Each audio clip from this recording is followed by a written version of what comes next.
আমরোহা গ্রামে দিনকর আর সুরিয়া নামের দুই ভাই থাকতো। দিনকর 10 বছর আগে টাকা রোজগার করার জন্য দিল্লি চলে গেছিল। ও সেখানে মিষ্টির দোকান চালাতো। সুরিয়া গ্রামে থেকেই চাষবাস করত। দিনকর আর সুরিয়া দুজনের নামে 50-50 বিঘে আমের জমি ছিল। ওই আম গাছগুলোতে খুব মিষ্টি আম হতো। দিনকরের মেয়ে করিশ্মা আমের বাগানে ঘুরতে ভালোবাসতো। বাগানের কোণে একটা খুব বড় ঘন আমের গাছ ছিল। করিশ্মা স্কুল থেকে এসে ওই গাছের নিচে খাট পেতে দিত আর কোকিলের মিষ্টি আওয়াজ শুনে শুনে নিজের হোমওয়ার্ক করত। প্রতি বছর আম পাকার সময় দিনকর গ্রামে আসতো আর সুরিয়ার সাথে আম বিক্রি করে আবার দিল্লি ফিরে চলে যেত। এই 10 বছরে দিনকরের আর্থিক অবস্থা যথেষ্ট ভালো হয়ে গেছিল। একদিন সুরিয়ার বউ শিলা তেলে ভাজা নিয়ে দিনকরের ঘরে গেল। করিশ্মা, আজ আমি অনেকদিন পরে পেঁয়াজি ভেজেছিলাম, ভাবলাম একটু তোমাদেরও দিয়ে দিই। ভালো হয়েছে জেঠিমা তুমি এখানে পেঁয়াজি দিতে এসেছো। আমি তোমাদের ঘরেই আসছিলাম। কাল বাবা এসেছিল আর আমার জন্য আর মায়ের জন্য সোনার কানের দুল এনেছে। একজোড়া তোমার জন্যও এনেছে। শিলা খুব তাড়াতাড়ি ঝাপটে কানের দুলটা নিয়ে নেয় আর দৌড়তে দৌড়তে নিজের ঘরে যায় আর নিজের স্বামী সুরিয়াকে বলে, তোমার ছোট ভাইয়ের কাছে এত টাকা এসে গেছে যে ও নিজের বউ আর মেয়ের সাথে আমার জন্য কানের দুল বানিয়ে দিয়েছে। যখন দিনকর শহরে এত রোজগার করছে, তাহলে তুমি বাগানে ওকে অংশ দিচ্ছ কেন? ওর তো শুধু একটা মেয়ে আছে, আমাদের তো দুটো ছেলে, খরচা তো আমাদের বেশি, তাই না? আমি চিরকাল দিনকরকে বাগানের অংশ দিয়ে এসেছি আর দিনকরের পরিবারও এখানেই আছে। পৈতৃক সম্পত্তিতে যতটা অধিকার আমার আছে অতটাই দিনকরেরও রয়েছে। দিনকর শহরে যে রোজগার করে তার অর্ধেক অংশ তোমাকেও দেওয়া উচিত। শহরেও নিজেও পরিশ্রম করে রোজগার করে, ও নিজের রোজগারের ভাগ আমায় কেন দিতে যাবে? সুরিয়া নিজের ভাইয়ের প্রতি সৎ ছিল, কিন্তু ওর বউ ওকে দিনকরের বিরুদ্ধে ক্রমশ ভড়কাতে শুরু করেছিল। আর কতদিনই বা সুরিয়া সৎ হয়ে চলতে পারত। আস্তে আস্তে ওর বউয়ের কথাই মানতে শুরু করলো। একদিন করিশ্মার ফোনে দিনকরের বন্ধুর ফোন এলো। বন্ধু বলল যে ওর অ্যাক্সিডেন্ট হয়ে গেছে। খবরটা শুনতেই করিশ্মা আর ওর মা দিনকরের কাছে দিল্লি চলে গেল। সুরিয়া আর ওর বউ দিনকরকে দেখতে গেল, কিন্তু তাড়াতাড়ি ফিরে এলো। ওগো শুনছো, আমি বলছি এটাই সুযোগ বাগানটাকে নিজের হাতে করে নেওয়ার। এখন তুমি একটুকু সময় নষ্ট করো, তাহলে পরে পছতাবে। সুরিয়া গ্রামের প্রধানকে বলল যে ওর ভাই দিনকর আর দিনকরের পরিবার আর কখনো গ্রামে ফিরবে না, আর দিনকরের ভাগের বাগান প্রধানকে বিক্রি করে দিল। এত উর্বর আর দামি বাগান প্রধান সঙ্গে সঙ্গেই কিনে নিল। কয়েক মাস পরে করিশ্মা নিজের গ্রামে ফিরে এলো আর সুরিয়ার বাড়িতে গেল। জেঠিমা, বাবার শরীর এখনো ঠিক হয়নি, মা ওখানেই আছে। আমাদের বাগানের আম বিক্রি করে সুরিয়া জেঠু যে টাকাটা পেয়েছে সেটা বাবা নিয়ে যেতে বলেছে। তোমাদের বাগান ছিল, কিন্তু এখন আর নেই। আমরা ভাবলাম যে তোমাদের পরিবার আর কখনো ফিরবে না, এই জন্য আমরা বাগানটা প্রধানকে বিক্রি করে দিয়েছি আর বাড়ি বানিয়ে ফেলেছি। এতদিনে তো সব টাকা শেষ হয়ে গেছে। কিন্তু চিন্তা করো না, কোণের যে আম গাছটা তোমার খুব পছন্দ ছিল ওটাকে বিক্রি করিনি। তুমি ওটার নিচে বসে আরাম করতে পারো। করিশ্মা দৌড়ে দৌড়ে প্রধানের কাছে গিয়ে পৌঁছলো। প্রধান বাবু, আমাদের আমের বাগান ফেরত দিয়ে দিন। বাবা হাসপাতালে ভর্তি আছেন, সব কাজ ব্যবসা বন্ধ হয়ে গেছে। বাগান ছাড়া খেতে পড়তেও অসুবিধে হয়ে যাবে। আমি তোমার জেঠুকে টাকা দিয়ে দিয়েছি, যা কথা বলার ওনার সাথে গিয়ে কথা বলো, বুঝতে পেরেছো? প্রধান করিশ্মাকে নিজের বাড়ি থেকে তাড়িয়ে দিল। করিশ্মা বেচারি নিজের বাগানের কাছে গেল আর ওই কোণের আম গাছটার নিচে বসে কাঁদতে শুরু করে দিল, যেখানে আগে ও প্রায় বসতো। এখন বাবার চিকিৎসা কি করে হবে? আমি কি করে পড়াশোনা করব? আমরা এখন সবাই কি খাবো? করিশ্মা গাছের নিচে বসে কাঁদছিল। তখনই ও দেখলো যে গাছের ডালে কিছু একটা সোনার জিনিস চমকাচ্ছে। করিশ্মা যখন ভালো করে দেখলো তখন বুঝতে পারলো যে গাছের ডালে একটা সোনার পাখি বসে আছে। করিশ্মা অনেকক্ষণ ধরে ওই পাখিটাকে দেখতে থাকলো। বিশ্বাস হচ্ছে না, ওটা সোনার পাখি। তারপর হঠাৎ ওই পাখিটা বলে উঠলো। করিশ্মা এত আজব বুলি আগে কখনো শোনেনি। পাখির বুলিতেই গাছের সব আম সোনার হয়ে গেল। এমন মনে হচ্ছে আমি কোনো স্বপ্ন দেখছি। করিশ্মা গাছের উপরে উঠে সব আম পেড়ে একটা ঝুড়িতে জমা করে নিল আর বাড়ি নিয়ে যেতে লাগলো। রাস্তায় ওর শিলার সাথে দেখা হয়। শিলা দেখলো যে করিশ্মা ঝুড়ি ভরে সোনার আম নিয়ে যাচ্ছে। ও তখনই করিশ্মাকে থামিয়ে জিজ্ঞেস করলো, আরে করিশ্মা, এই সোনার আম তুমি কোথায় পেলে? ভালো হচ্ছে জেঠিমা, তুমি কোনের আম গাছটা আমার জন্য রেখে দিয়েছিলে। ওই গাছে আজ একটা সোনার পাখি এসেছিল। যেই নাও বললো সব আম সোনার হয়ে গেল। আমি আমগুলো বিক্রি করতে শহরে যাচ্ছি বাবার চিকিৎসা করানোর জন্য। শিলা তখনই সূর্যাকে গিয়ে সোনার পাখির ব্যাপারে বলল। ওই পাখিটাকে ধরে আমাদেরকে বাগানে নিয়ে যাওয়া উচিত। তারপর এক এক করে একটা গাছে পাখিটাকে বসিয়ে আওয়াজ বের করাতে হবে। তারপরে আমাদের পুরো বাগানের আম সোনার হয়ে যাবে। একবার যদি ওই সোনার পাখিটাকে আমরা পেয়ে যাই না, তাহলে সারা জীবন আমাদের দুই ছেলেকে আর টাকা রোজগার করতে হবে না। পরের দিন সূর্য নিজের দুই ছেলের সাথে সোনার পাখি ধরতে চলে গেল। দুপুরের পরে ওই পাখিটা ওই গাছের ডালে এসেই বসে পড়ল, যে গাছের নিচে করিশ্মা বসে থাকতো। সূর্য পাখির ওপর জাল ফেলে আর ওকে ধরে ফেলে। সূর্য ওই খাঁচাটাকে নিয়ে গিয়ে নিজের বাগানে একটা গাছের ওপরে রেখে দিল আর পাখির বুলি বের করানোর জন্য বাধ্য করতে লাগলো। তাড়াতাড়ি আওয়াজ বের কর আর আমার বাগানের আমগুলোকে সোনার করে দে। সূর্য অনেকক্ষণ ধরে আওয়াজ বের করানোর চেষ্টা করলো, কিন্তু ও কিছুই বলছিল না। শেষ পর্যন্ত সূর্য ওই পাখিটাকে একটা সুচলো লাঠি দিয়ে খুঁজতে থাকলো। পাখি রেগে গিয়ে বলল, আর সূর্য আর ওর দুই ছেলে সোনায় পরিণত হলো। গ্রামবাসীরা গিয়ে শিলাকে খবর দিল। তখন শিলা নিজের ছাতি পিটে পিটে কাঁদতে শুরু করলো।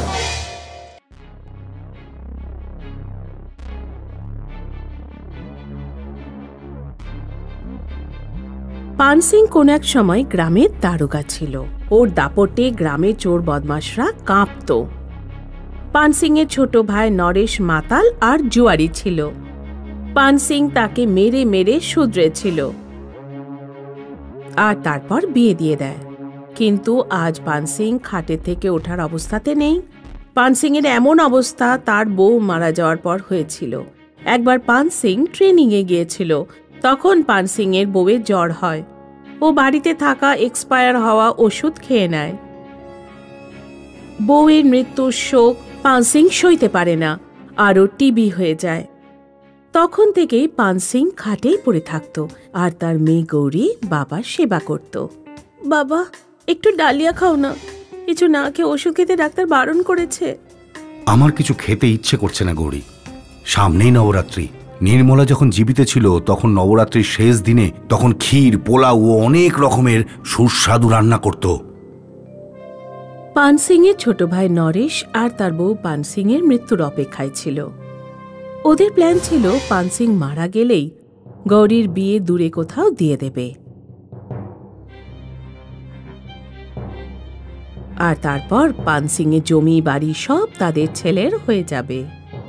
তোমার ভাইজি গৌরী তো বাবাকে মরতেই দেবে না। খাবার, ওষুধ সবকিছুর পুরো খেয়াল রাখে। কিছু ব্যবস্থা করো যাতে এই মাথা ব্যথা তাড়াতাড়ি সেরে যায়। আমি কি করব? যতদিন দাদা বেঁচে আছে ততদিন তো হজম করতেই হবে। তুমি এত তাড়াহুড়ো করছো কেন? তোমার যেমন বোকার মতো বুদ্ধি। তোমার দাদা বেঁচে থাকতে যদি গৌরীর বিয়ে হয় তাহলে সব গৌরীর নামে লিখে দেবে দাদা। তারপর তুমি কি করবে? হ্যাঁ, যদি তুমি বলো তাহলে তোমার দাদার ব্যবস্থা আমি করি। তুমি কি করে তার ব্যবস্থা করবে? নরেশের বউ ওষুধের দোকান থেকে টাকা দিয়ে পানসিং এর যে ওষুধগুলো চলছিল সেগুলোর এক্সপায়ার্ড ওষুধ কিনে আনে ও পানসিং এর নতুন ওষুধ বদলে পুরনো ওষুধ রেখে দেয়। পরের দিন গৌরী ওষুধের তারিখ না দেখে বাবাকে ওষুধ খাইয়ে দেয়। আর পান সিং মারা যায়। বাবা, তুমি আমাকে ছেড়ে এত তাড়াতাড়ি চলে গেলে কেন? প্রথমে মা ছেড়ে চলে গেল, এখন তুমিও চলে গেলে। শান্ত হও গৌরী, সবই ভগবানের ইচ্ছা। আমরা আছি তো, তোমার বাবার অভাব আমরা বুঝতে দেব না, আর ধুমধাম করে তোমার বিয়ে দিয়ে দেব। নরেশ গঙ্গার পাড়ের অনেক দূরের এলাকায় খুব গরিব এক ছেলের সাথে গৌরীর বিয়ে দিয়ে দেয়। যাও গৌরী, তোমার শ্বশুর বাড়িতে আনন্দে বাস করো। কোনো আনন্দ উৎসবে আমি তোমার সঙ্গে দেখা করতে আসব। কাকু, আমি বাবার ওই বড় ছবিটার সঙ্গে করে নিয়ে যেতে চাই। হ্যাঁ, নিশ্চয়ই নিয়ে যাও। এমনিতেও আমরা ওই ছবিটার করবোটাই বা কি, দাদা তো আমাদের মনে রয়েছে। গৌরী শ্বশুরবাড়িতে পৌঁছে সব কথা বুঝতে পারে। ওর শ্বশুরবাড়িতে খাবারের খুব অভাব ছিল। যেদিন গৌরীর বর মজুরের কাজ পেত না, সেদিন চাটনি রুটি দিয়ে গৌরীর কাজ চালাতে হতো। কাকু এত বড় ধোঁকা আমার সাথে কেমন করে করলো?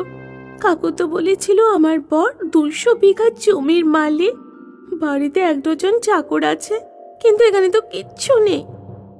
বিয়ের বেশ কয়েক মাস কেটে যাওয়ার পরেও নরেশ একবারও গৌরীর খোঁজ খবর করতে যায়নি। তখন গৌরী বুঝতে পারে ওর কাকু ধোঁকা দিয়ে গৌরীকে কাঁধ থেকে ঝেড়ে ফেলেছে। গৌরী তার বাবার যে বড় ছবিটা এনেছিল সেটা সামনে রেখে রোজ কাঁদত। একদিন রাতে কাঁদতে কাঁদতে গৌরী ঘুমিয়ে পড়ে। তখন ও একটা স্বপ্ন দেখে। স্বপ্নেতে গৌরী দেখে ছবি থেকে ওর বাবা ওর সাথে কথা বলছে। কাঁদিস না মা, আমি সব সময় তোর সঙ্গে আছি। তোর যা প্রয়োজন তুই আমার ছবির কাছে চাইতে পারিস। বাবা, সবার আগে আমি বাড়ি ফিরে যেতে চাই। পরের দিন গৌরী ঘুম ভাঙতেই ও নিজেকে নিজের বাড়িতে দেখতে পায়। বাবার ছবি ওর সামনেই টাঙানো ছিল। নরেশ আর তার বউ গৌরীকে ঘরে থেকে চমকে যায়। গৌরী, তুই এখানে কি করে এলি? কে তোকে এখানে নিয়ে এলো? বাহ কাকু, যদি তোমার আসল চেহারা আগে জানতাম তাহলে আমি এখান থেকে যেতামই না।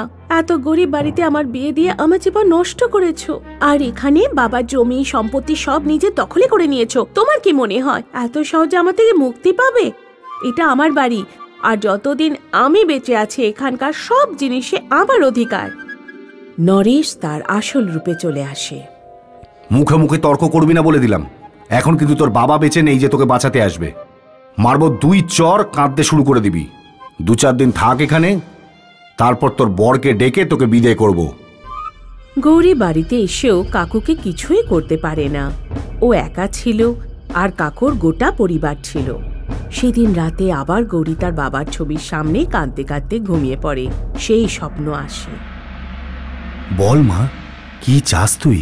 বাবা, আমার 7টা পালোয়ান চাই যারা আমাকে রক্ষা করবে।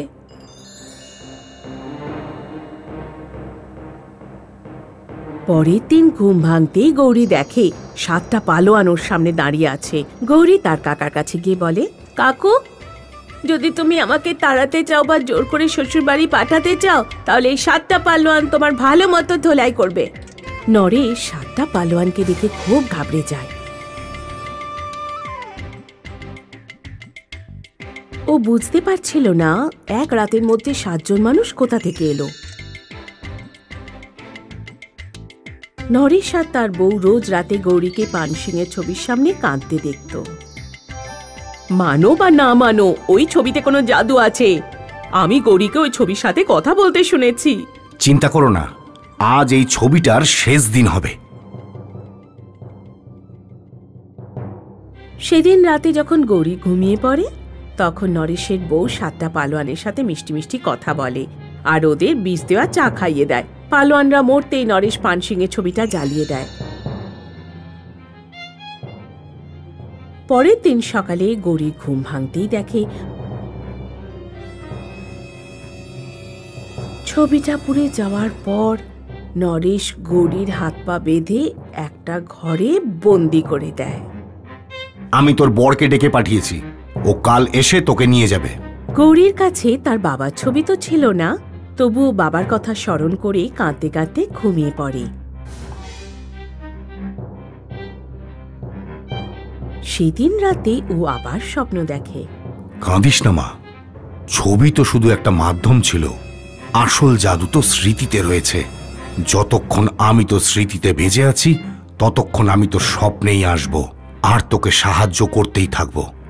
বল, কি চাস তুই?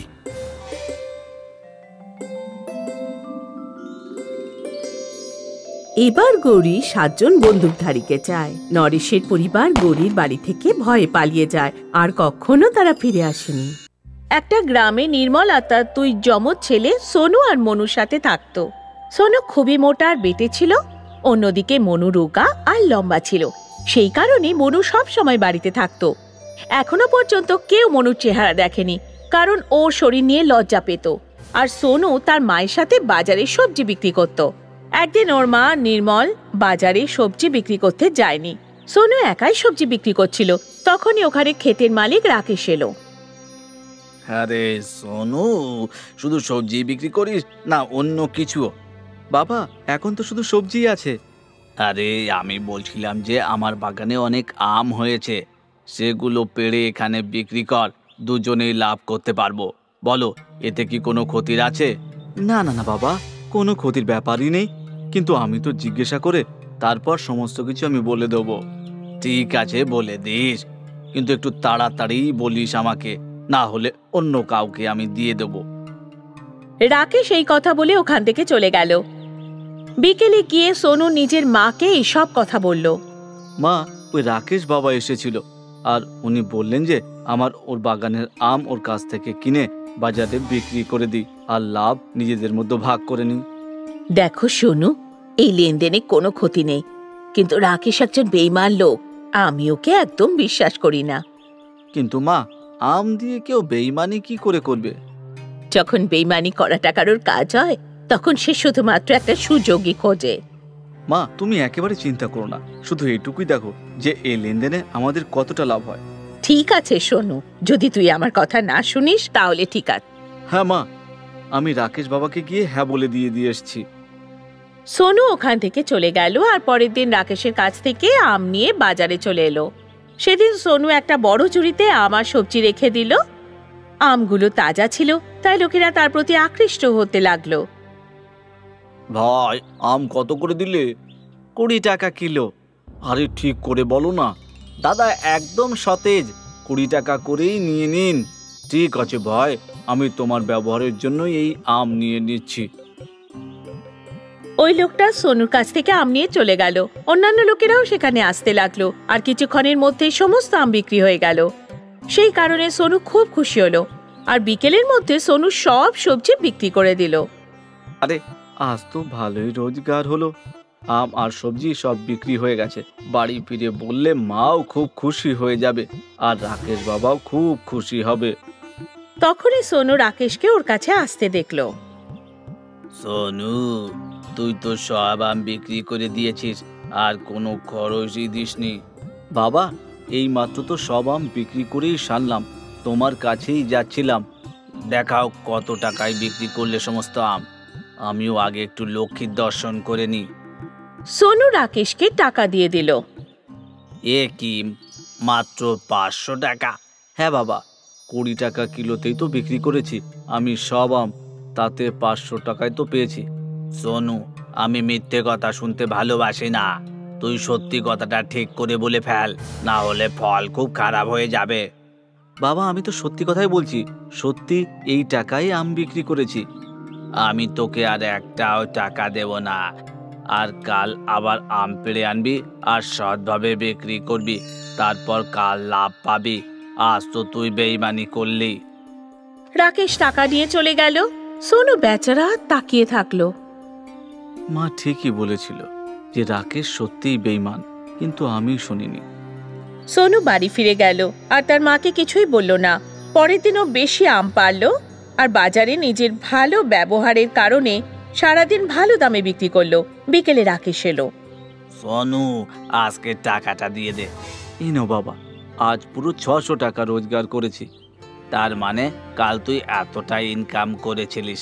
না বাবা, আজ আমি বেশি আম এনেছিলাম, তার মানে আজ তুই আরো বেশি আম বিক্রি করেছিস।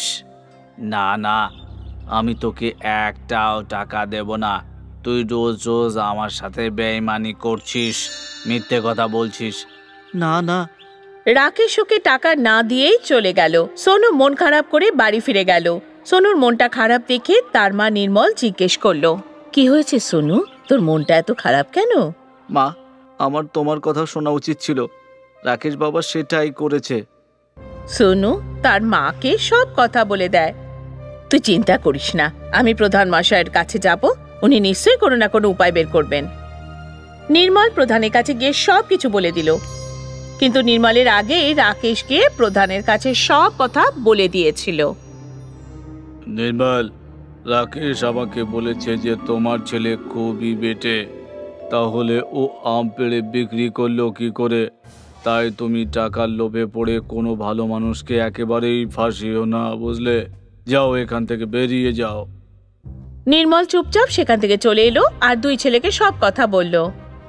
মা, মনে হয় এবার রাকেশকে আমকে শিক্ষা দিতে হবে। আমি এক্ষুনি আসছি, তুমি কাউকে কিচ্ছু বলবে না। মনু রাকেশের বাগানে গেল আর ও নিজের দুটো জাদু হাত লম্বা করলো আর সমস্ত আম পেড়ে ভরে ফেললো। তারপরে সমস্ত আম নিজের পিঠের ওপর নিয়ে নিল। মনুর মধ্যে বিশেষ গুণটা ছিল। এই সুযোগ নিয়ে ও সমস্ত আম দূরে গিয়ে লুকিয়ে রাখলো আর বাড়িতে চলে এলো। পরের দিন সোনু আর নির্মল সবজি বিক্রি করতে গেল। সেখানে রাকেশ প্রধানের সঙ্গে এলো। রে সোনু, তুই আমার সমস্ত আম চুরি করে নিয়েছিস? কি ভেবেছিস যে আমি তোকে কিছুই করতে পারবো না? আমি তো এত বেটে প্রধান বাবু, আমি এসব কি করে করব? হ্যাঁ, এ কথা তো ঠিকই। সোনু তো এটা তো করতেই পারবে না। আমি আমার বিশ্বাস নিয়ে বলছি, এই সব কাজ সোনুরই। নিজের কথাগুলো ভুলে যেও না রাকেশ, তুমি তো সেদিন এই সব বলেছিলে। রাকেশ নিজের ভুল বুঝতে পারল। এখনো সত্যি কথাটা প্রধানকে বলতেও পারছিল না, তাই ও চুপচাপ নিজের বাড়িতে ফিরে গেল। সোনু আর মনু ওই সমস্ত আম গরিবদের মধ্যে বিলিয়ে দিল আর খুশি হয়ে বাড়িতে চলে গেল।